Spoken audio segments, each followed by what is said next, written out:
Good morning. आज पप्पा बाहेर घेऊन जाणार म्हणून मनूने इतकं पटपट आवरायला घेतलं होतं, पण पप्पा तिची नजर चुकवून ना बाहेर गेले आणि त्याच्यानंतर बाहेरूनच नाश्ता घेऊन आले. आणि इडली बघितल्याच्या नंतर मनूला डोसा आठवत होता. म्हटलं ठीक आहे, तुला नंतर कधीतरी बनवून देते.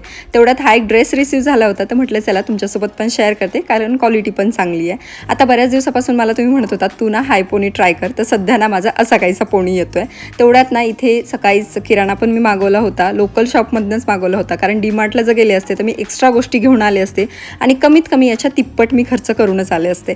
वरतीच बिस्किट दिसले, मग ते दिसल्याच्या नंतर म्हणूच एकच चालू झालं, आई बिकी आई बिकी आई बिकी पाहिजे. आणि आता प्रत्येक गोष्टीला ही असंच नाद लावते. आता बाकी छोट्या मोठ्या मी गोष्टी आवरायला घेतल्या, कारण किराण्याची पिशवी जर मी तशी ठेवली असती ना, कमीत कमी ती 2-3 दिवस तरी तशीच लोळत पडली असती. म्हणून हे सगळं करून घेऊयात म्हणलं अगोदर. तेवढ्यात आठवलं की इथे शेंगदाणे पण भाजून ठेवायचे आहेत, कारण कूट संपलं होतं. आठवड्याची ही कामं एकदा करून ठेवली की जरा बरं पडतं.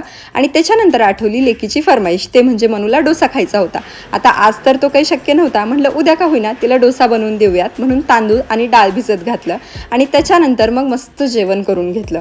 आता तेवढ्यात ना 2 पार्सल रिसीव्ह झाले होते, ज्याच्यामध्ये 2 कॉर्ड सेट रिसीव्ह झालेले आणि खरंच खूप छान आहेत. हे म्हणजे एकदम युनिक आहे. पॅन्ट तर तुम्ही बघू शकता आणि सोबतच टॉपसुद्धा, आणि दोन्हीचे सुद्धा कलर आणि कॉम्बिनेशन खरंच खूप छान आहे. सोबतच ना याची क्वालिटीसुद्धा छानच आहे. त्याच्यानंतर एक सिरीज बघायला घेतली होती. तेवढ्यात अचानक हे घरी आले, कारण यांना बरं वाटत नव्हतं. त्याच्यानंतर मग दोघांनी मिळून चहा घेतला आणि असा होता आजचा दिवस. बाय.